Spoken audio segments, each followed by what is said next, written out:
Hey everybody, welcome back to the channel. We are here for another episode of Daily Palantir, and we've got a lot to discuss today. First thing we're going to be talking about, price action. Palantir went all the way down, then came all the way right back up. The intraday price movement was incredibly interesting, and I want to talk about why we saw some of the swings that we saw on today. Number two, I want to talk about the NHS deal and when it's coming, why it's not here yet, when I think it's going to be announced, and a new update we got regarding Alex Karp and Rishi Sunak, and ultimately what the temperature is of Palantir currently in the UK. And then finally, a tweet thread I want to discuss by Codestrap, who is a technical member of the Palantir community. He works at PwC and helps implement Palantir Foundry for different clients, who put out a really interesting piece on why thinking of Palantir as business intelligence software isn't the right way to actually think of Palantir, and it leads me to further believe why I think the NHS will ultimately adopt Palantir. So let's get into it. All right, first off, let's start with price action. Palantir, $16.26, 0.37% up after hours. It is green. It is 0.56% green for the day. That wasn't always like this. If you're part of the morning open, we saw Palantir fall about 5% on the day, a nasty fall to $15.21. Pretty aggressive. I mean, considering we've been in the $16 range for the past 2 weeks now, for the better half of the past 2 weeks, we were at $17 and $18. And so to see it get right back down to that 15-20 range, which was really the last week of September, was kind of surprising. I mean, there's some reasons for why we saw it go down that low, which I'll talk about in a second, but it was definitely a tough blow. And then you see this beautiful V-shaped recovery come all the way right back up to 1620. And really, if you look at a lot of stocks in the market, Tesla had the same thing. It went down to 202 today and then bounced all the way up to 216. And then if we look at the S&P 500, we were down at 417.80 for the day and came right back up to 421. 420 is around that 200-day moving average for the S&P 500. So why did we see these dramatic price declines, and what does this mean in regards to the stock? Number one, the 10-year treasury, we've been talking about this a lot on the show, which is basically being able to buy up U.S. debt, and they give you a certain level of interest on that U.S. debt. People have been selling off those bonds pretty dramatically, which is why the yield is continuing to rise. And the yield today for a good hour was above 5%, which is a psychological warning to the market that, hey, maybe it's not time to be investing in stocks, because why would you put your money in stocks and take a risk when you can get a risk-free rate of return of 5% from the U.S. government? So that 10-year crossing 5% was really triggering for stocks this morning, and really that is the reason for why stocks declined very harshly in the morning. And we saw the S&P 500 go down to 417. Tesla was $2 away from being under 200. And then in the middle of the day, I think what really happened is stocks decided, you know what, we feel oversold. And I think the reason they feel oversold is because the S&P 500 is at that 10% correction territory. A lot of companies have had pretty good earnings so far. We have a lot of earnings for the week, and we'll see how Q3 earnings ends up for big tech companies. Amazon, Microsoft, Google, they all report this week. But on top of that, the banks last week, if you're not keeping up with their earnings, they did great.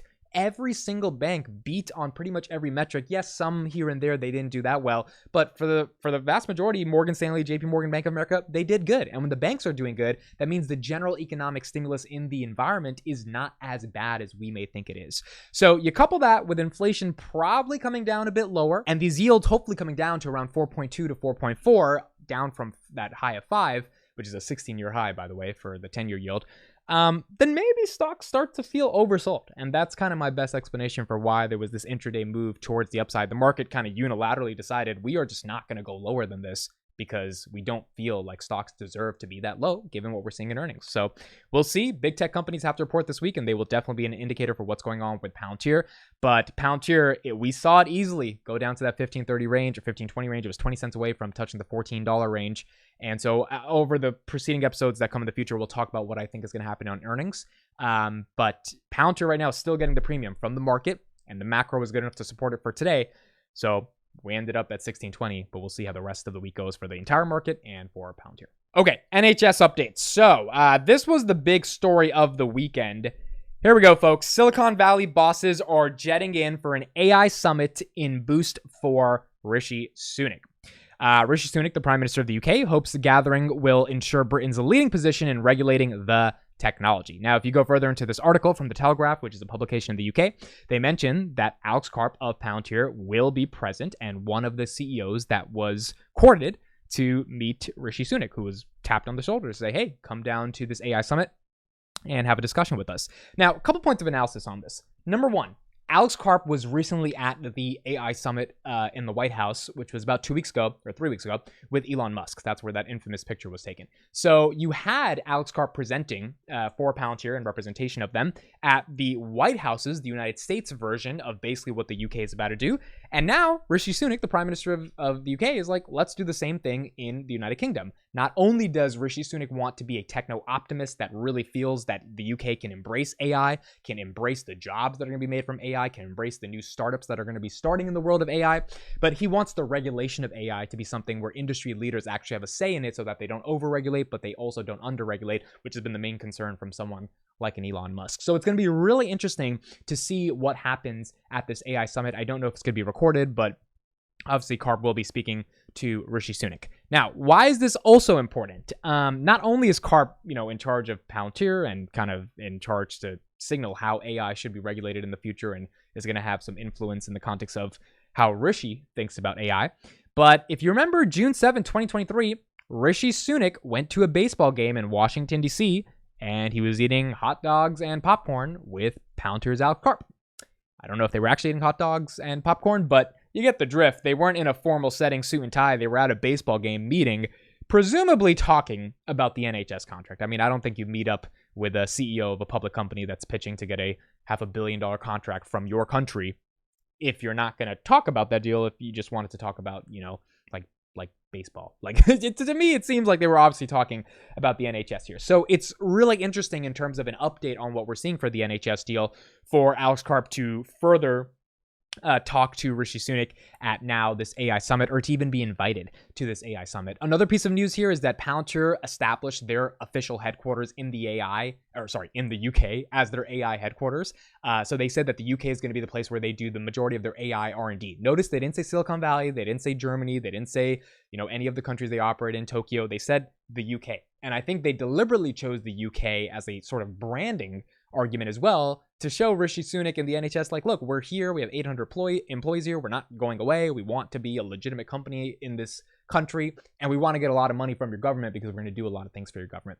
You put all of that together, I start to think that more likely than not, we're going to get this deal. I am convinced in my head that we're getting this deal. It's just a question of when they're going to announce it. Again, the NHS said mid-October they're going to announce it. It's October 23rd. We are like 7 days past mid-October, so we haven't got an announcement on this deal. I know governments are bureaucratic. I know they take a lot of time to make these decisions. And so, honestly, I probably shouldn't be expecting them to come out with it anytime soon. But if I had to guess, November 2nd, that earnings date, it doesn't look that crazy to say, maybe they're going to announce it on the date of Palantir earnings. Maybe they want to come out with a bang. Maybe they want to massage some of the numbers. I have no clue. At this point, it's literally just guessing. But I do know that it is a really good thing that Rishi Sunak is meeting with Alex Karp again to talk about AI, to talk about regulations, because more likely than not, Palantir's federated data platform for the NHS is going to have a lot of implications in the world of AI, how it ingests data, how it exports data, and how it ultimately makes sense of fixing what is a broken NHS. And then on top of that, the reason why there's still a little bit of hesitancy and sometimes doubt, even in the biggest of bulls, of getting this deal is Open Democracy, which is an interesting publication that talks about things from a very interesting perspective, funded by George Soros. They printed an article today at 5:30 p.m., October 23rd. What you need to know about the Palantir, the U.S. firm in line for a £480 million NHS deal, and then they basically go on to say Peter Thiel, Trump, spying, bad company, illegal, steal your data, blah, blah, blah, blah, blah, right? And so when you're getting more content like this being published in the UK, it's just continuing to make people feel a little skeptical, like, will the UK government just officially give us the deal, or are they still going to be scared of the public backlash? I think the UK government wants to fix the NHS. I think Rishi Sunak wants to fix the NHS. So I think we're getting this deal, and I think it's going to be monumental when we get this deal. It doesn't matter what happens to the stock. What matters is the trajectory of the company. Like, as a shareholder, you should really want Palantir to get this deal and to make a massive impact, because we know they're going to make a massive impact, because every company they go into, they make a massive impact. But the question becomes politics now, and now it's the question if we can avoid the politics and get the job done. All right, last story I want to talk about today is a tweet from Codestrap. So if you don't know who Codestrap is, he is a OG member of the Palantir community, works at PwC, helps them figure out how to implement Palantir Foundry for their clients. He actually left his last job just to take on this role where he exclusively works with Palantir and AIP all day. He's done many public interviews on the channel and really just helped us, those in the community that don't understand Palantir from that technical of a perspective, understand the tech behind Palantir. Here's some of the stuff he had to say around Palantir on Twitter, and I thought it would be interesting to show to investors. So he says, the thesis for Palantir should not be that hard to understand. Palantir solves some of the world's toughest problems using technology, data, and humans working together. This is not BI or business intelligence. This is helping win wars and secure the nuclear stockpile. This is a 60% decline in costs. And right there, before we move on, I think this is really important to understand. Business intelligence tools like a Tableau or something is what Palantir is often compared to.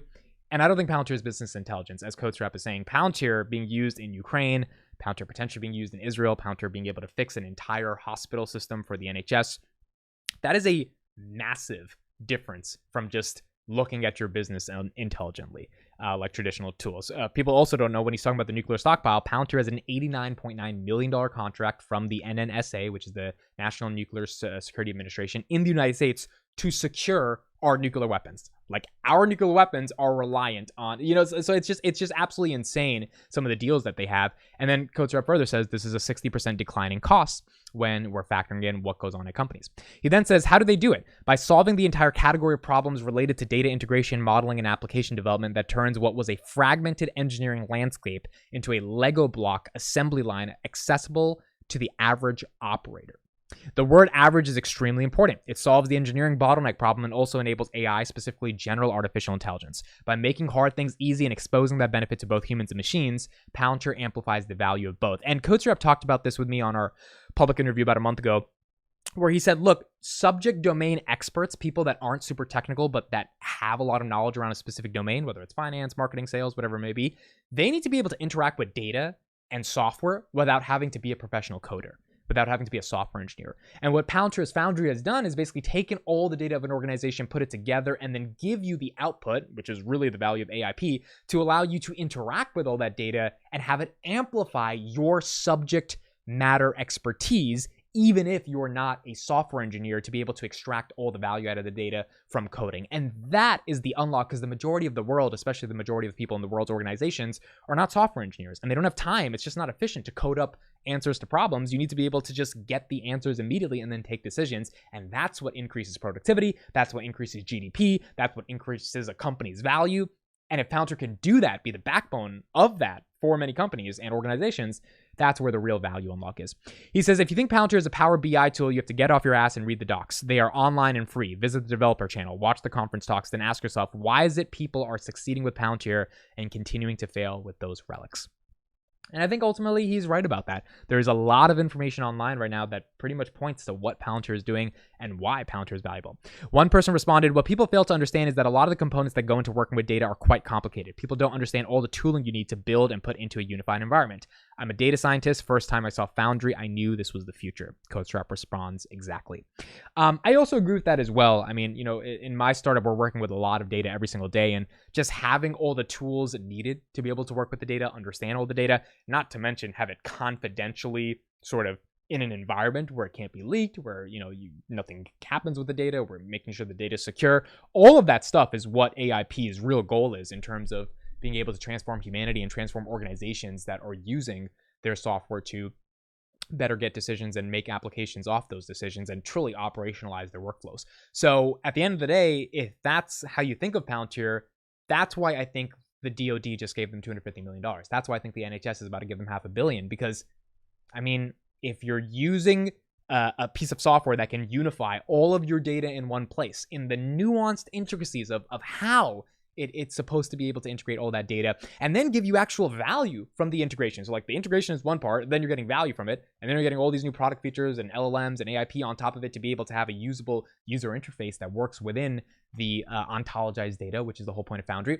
You've got a massive unlock for an organization. And the question simply becomes for the NHS, can we have a federated data platform that can legitimately solve wait times and backlogs? And if we can, that's way different than legacy IT software. That's way different than Tableau or whatever BI tool you use. That's a brand new era of computing. That's a brand new era of software. And at the end of the day, Palantir just might be at the forefront of that era. All right, that's it for me. Thank you guys for listening and watching. Let me know what you thought about Palantir's price action today, and also on when you think we're going to get this NHS deal announcement. I'm starting to think, look, it's going to happen on earnings. I could be wrong. Maybe they don't announce it until 2024. But if I had to guess, I would say, maybe the deal's done and earnings is when they announce it. But we will see what happens. Thank you all for listening. Have a great day, and I'll see you guys on the next one.